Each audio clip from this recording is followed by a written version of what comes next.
Mongolia is located in Central Asia between Siberia on the north and China on the south. It is a mountainous country with a very harsh climate, and it is home to the Gobi Desert, which is the coldest desert on earth. Lots of people are fascinated with Mongolia, so you know what? I thought, let's make a top 10 list on Mongolia. So this is the top 10 shocking facts about Mongolia. Starting off this list, like we always do, number 10, humans are outnumbered by animals. In Mongolia, there are about 13 times more horses than there are humans, and sheep outnumber humans by 35-1. Mongolian native horses are called taki, which means spared. They have 66 chromosomes, which is 2 more than any of like the average horse, and I'm not sure why someone researched that, but it's a thing there. And they are the last truly wild horses left on the planet. Did you guys know that? Okay, moving into number 9, there is a theory that Mongolian horsemen might have invented ice cream. This was theorized because the horsemen would take ice cream in containers that was made from animal intestines as provisions across the Gobi Desert in the winter. As they galloped, the ice cream would shake. Combine that with sub-zero temperatures, it caused cream to freeze,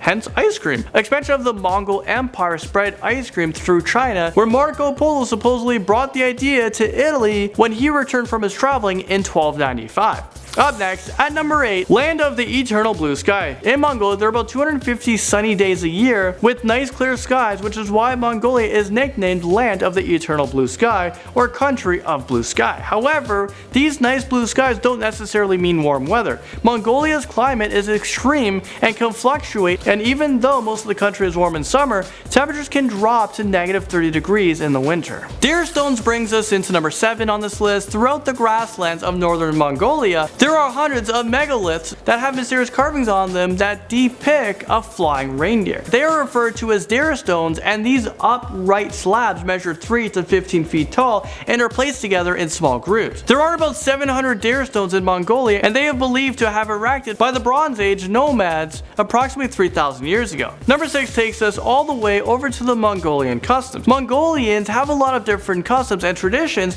that take quite some time to learn all of them. But here are some of the more important ones. During the formal celebrations, food, tea, or vodka should be given and received with the right hand extended and the left hand supporting the elbow. Roll down your sleeves before taking or giving something, or before being introduced to an elder. If you step on, kick, or touch someone else's foot, you must offer them a quick handshake, and it is not polite to say no when a host offers tea, food, or dairy products. Number 5 teaches us that about 30% of Mongolia's population is nomadic. Nomads are a group of people who have no fixed home and move according to the seasons from place to place in search for food, water, and grazing land. Mongolia's nomads are primarily herdsmen, so they survive by farming livestock such as cattle, camels, and horses, and they move around the country in search for more favorable living conditions throughout their entire year. The traditional Mongolian home is referred to as a jur, and this brings us into number 4. It is more widely known as a yurt. So this type of home is a portable round tent structure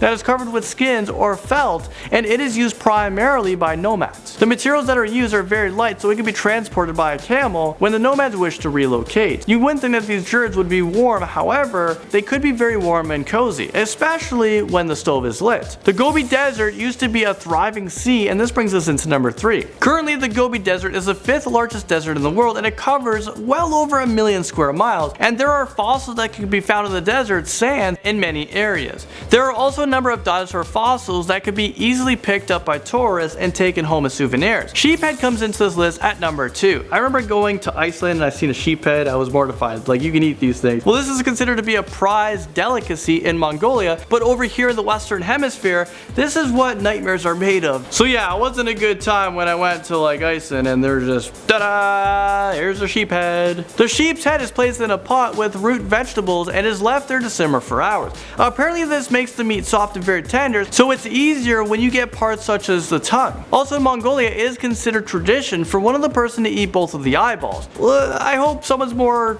traditional than me and they can... Here you go, you eat the eyeballs. Mongolia also claims that a glass of tomato juice, vinegar, and sheep eyes will cure any hangover. Well, I'm willing to take the risk and have that headache the next day, and I'd rather be hungover. Finally, number 1, Genghis Khan is considered to be the founding father of Mongolia, and he is their national hero. Well, you know how Arnold Schwarzenegger is my hero? Well, Genghis Khan is theirs. He founded the Mongol Empire and conquered most of Eurasia, unifying the nomadic tribes. Despite his vicious reputation in the Western Hemisphere, he encouraged religious tolerance and practiced meritocracy, which means people advance in leadership roles based on ability and talent rather than class, privilege, or wealth. So for these reasons, Genghis Khan is considered to be a hero in Mongolia, and he even has a 131-foot statue of himself on a horse, which is actually the world's tallest statue of a horse. Well, there you guys have it. That was a whole lot of learning. I didn't really know too much about Mongolia, and now I do. At least I have 10 facts about it. Maybe I'll make another 10 so we can have 20 together. Well, thank you guys so much for watching this video. It was a whole lot of fun. I love researching the world. I love traveling the world as well. That's it for this video. I'll see you guys all very soon.